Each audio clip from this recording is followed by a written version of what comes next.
Օպերատիվ հետախուզական գործունեության մասին օրենքում լրացումներ կատարելու նախագիծը թույլ կտա կաշառքի կասկածի դեպքերում կիրառել ՕՀԳ միջոցառումներ անկախ հանցանքի ծանրությունից։ Նախագիծը մշակող մարմնի և փաստաբանական համայնքի տեսակետները Օֆելիա Արսենյանի պատրաստած ռեպորտաժում։ Էլեկտրոնային նախագծերի հրապարակման իդրավթ հարթակում հանրային քննարկման է դրված օպերատիվ հետախուզական գործունեության մասին օրենքում լրացում կատարելու մասին Հայաստանի Հանրապետության օրենքի նախագիծը։ Նախագծով առաջարկվող կարգավորումների մշակման ազդակը եկել է հենց հակակոռուպցիոն կոմիտեից, որն իր կազմում ունի օպերատիվ ստորաբաժանում։ Օպերատիվ ստորաբաժանումը նաև քննչական մարմիններն իրենց ամենօրյա աշխատանքի ընթացքում բախվել են մի շարք խնդիրների, որոնցով էլ կամերավորված է հենց այս նախագծի մշակման անհրաժեշտությունը։ Մասնավորապես մենք ունենք մի իրավիճակ, երբ օպերատիվ հետախուզական գործունեության մասին օրենքի ներկայիս կարգավորումների համաձայն մի խումբ օպերատիվ հետախուզական միջոցառումներ, մասնավորապես ներքին դիտումը, նամակագրության եւ ոչ թվային հաղորդակցության վերահսկումը, այդ թվում հեռախոսային հաղորդակցության վերահսկում եւ ֆինանսական գործարքների վերահսկում միջոցառումները կատարվում են բացառապես ծանր եւ առանձնապես ծանր հանցագործությունների դեպքերում, ինչը սակայն խնդիրներ է առաջացնում, քանի որ կոռուպցիոն մի շարք հանցանքներ դասվում են միջին ծանրության հանցագործությունների շարքին եւ այս դեպքերում օպերատիվ մարմինները չեն կարողանում իրենց ողջ գործիքակազմը կիրառել բացահայտելու համար այս հանցագործությունները։ Նախագիծը նախատեսում է, որ այսուհետ կաշառք տալու կամ ստանալու ենթադրյալ հանցանք նախապատրաստող կամ կատարած անձանց նկատմամբ կարող են կիրառվել օպերատիվ հետախուզական միջոցառումներ, օպերատիվ հարցում, ներքին դիտում, նամակագրության եւ թվային հաղորդակցության վերահսկում, ինչպես նաեւ ֆինանսական գործարքների վերահսկում անկախ հանցանքի ծանրության աստիճանից։ Սա առաջացնում է հարցեր մարդու իրավունքների պաշտպանության տեսանկյունից։ Հնարավորություն է տրվում այս փոփոխության առումով չնչին ինչ որ ոչ այդքան ծանր ենթադրյալ հանցանքի կասկածի դեպքում մտնել մարդու անձնական կյանք եւ վերահսկել նրա անձնական շարժը, ֆինանսական շարժը եւ հետագայում կարող է նաեւ այդ տվյալների օգտագործումը լրիվ օգտագործվի այլ նպատակներով, հետեւաբար դրա երաշխիքները պետք է լինեն շատ բարձր։ Եվ օրենքի այս նախագծով ցավոք սրտի նաև սահմանված չի այս գործիքակազմի նկատմամբ վերահսկողության խիստ չափանիշներ, իսկ նման միջամտության համար պարտավոր են լինել ինչպես դատական, այնպես էլ գերատեսչական, ինչու՞ չէ, բարձր վերահսկողական չափանիշներ, ուստի ես գտնում եմ, որ նախագիծը այդ մասով խնդրահարույց է եւ նման չափանիշների նվազեցումը չի կարող երբեք նպաստել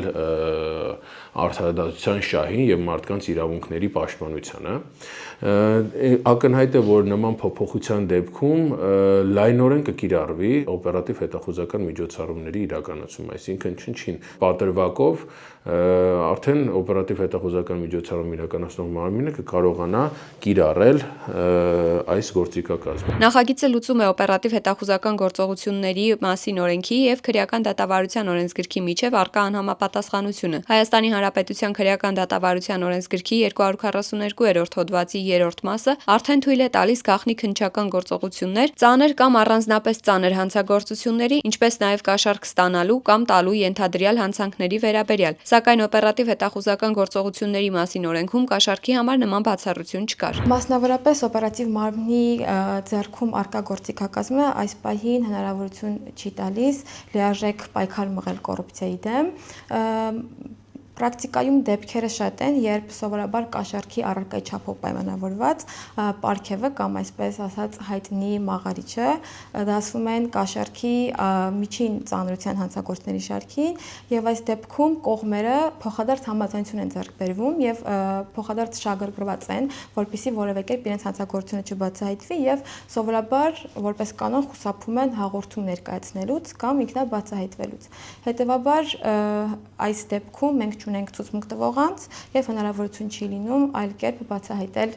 հանցագործությունները։ Փաստաբանական պրակտիկայի տեսանկյունից առաջ են գալիս մարտահրավերներ, որոնց կարող են բախվել պաշտպանող փաստաբանները, երբ օպերատիվ հետախուզական գործողություններով նախատեսված միջոցառումների միջոցով ձեռք բերված ապացույցները դառնան քրեական գործի հիմք, հատկապես ոչ մեծ եւ միջին ծանրության հանցանքի դեպքում։ Պաշտպանության կողմը շատ մեծ խնդիրներ է ունենալու հաստատելու համար այն հանգամանքը, որ այդ միջամտությունը եղել է ոչ համաչափ, այսինքն այն գործողության համար, ինչի համար իրենք սկսել են օպերատիվ հետախուզական միջոցառումներ երկրների իրականացումը, դա այդքան ծանր հանցանք կամ այդքան ծանր դեպք չի եղել, որի նկատմամբ այդ ներգործությունը կարող է համարել համաչափ։ Ուստի ես գտնում եմ, որ հետագայում դատական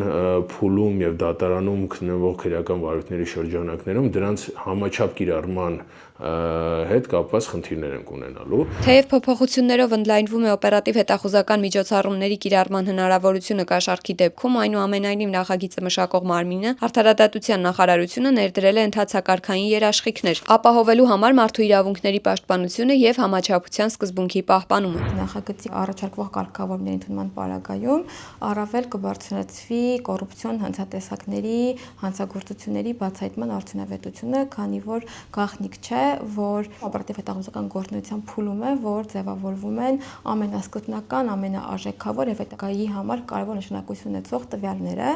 եւ եթե այս փուլում օպերատիվ մարմիններ ունենում են առավել սահմանափակ հնարավորություններ գործիքակազմի տեսանկյունից, հետեւաբար հանցագործության բացահայտումը կամ գոնե թե ամբողջական բացահայտման հնարավորությունը նվազեցվում է։ Այս դեպքում բնականաբար, երբ կա ավելի մեծ գործիքներ, ինչպիսիք են համապատասխան օպերատիվ հետախուզական միջոցառումները, ներքին դիտումը, թվային վերահսկումը, համակարգության վերահսկումը,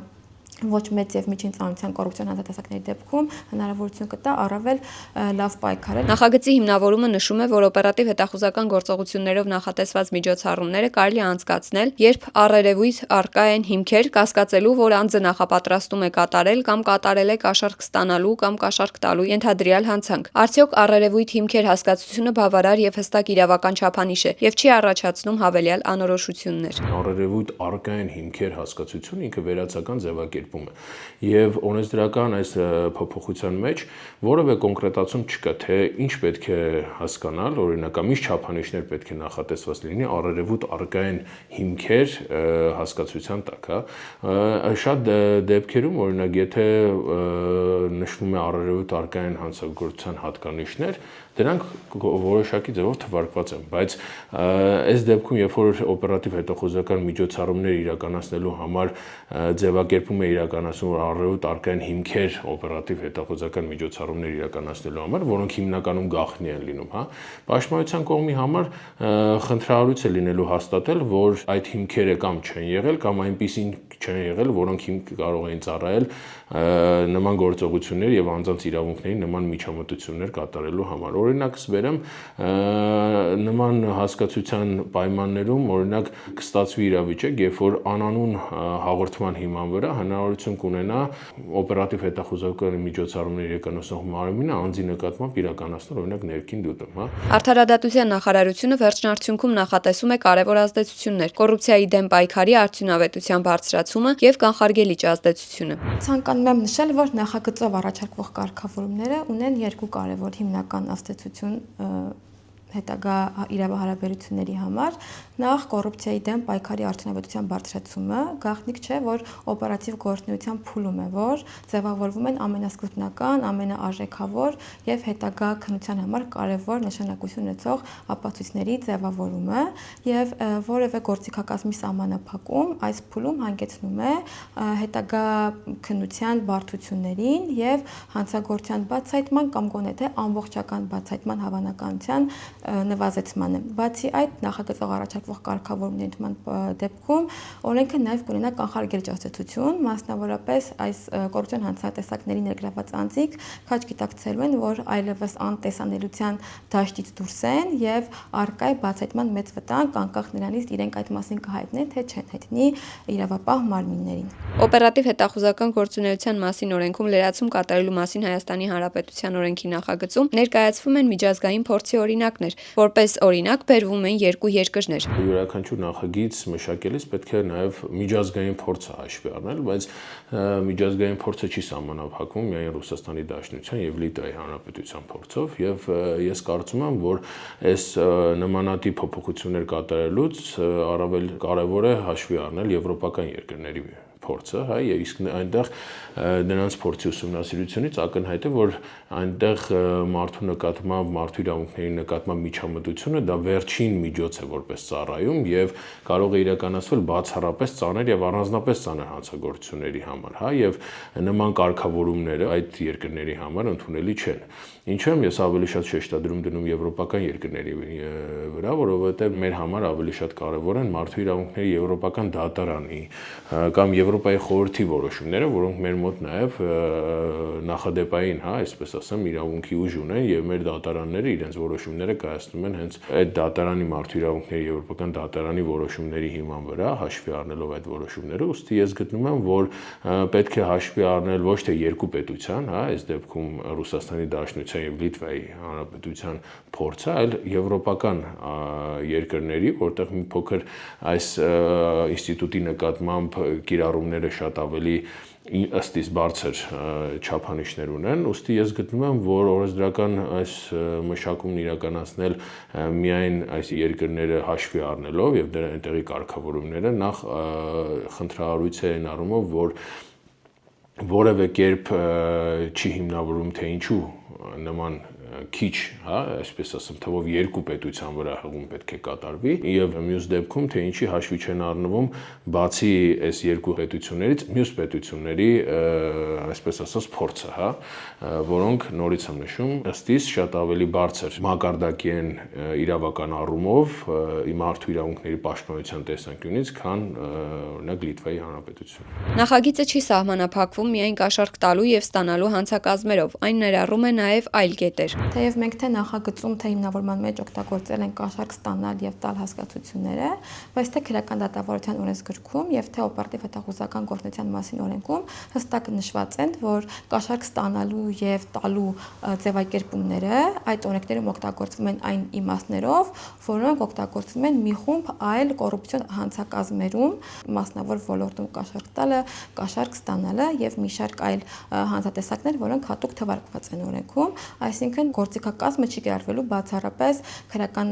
օրենսգրքի կաշառք տալու կամ ստանալու հանցակազմերի համար, այլ հարակից հանցատեսակների դեպքում եւս կիրառվելու է։ Օրենքի փոփոխության ընդունմամբ Հայաստանի Հանրապետության պետական բյուջեի ծախսերում եւ եկամուտներում փոփոխություններ չեն առաջանա։ Ոլորտային ենթաօրենսդրական ակտերում փոփոխություն կատարելու անհրաժեշտություն եւս չի լինելու։ Սույն օրենքն ուժի մեջ կմտնի պաշտոնական հրապարակման օրվան հաջորդող 10-րդ օրը։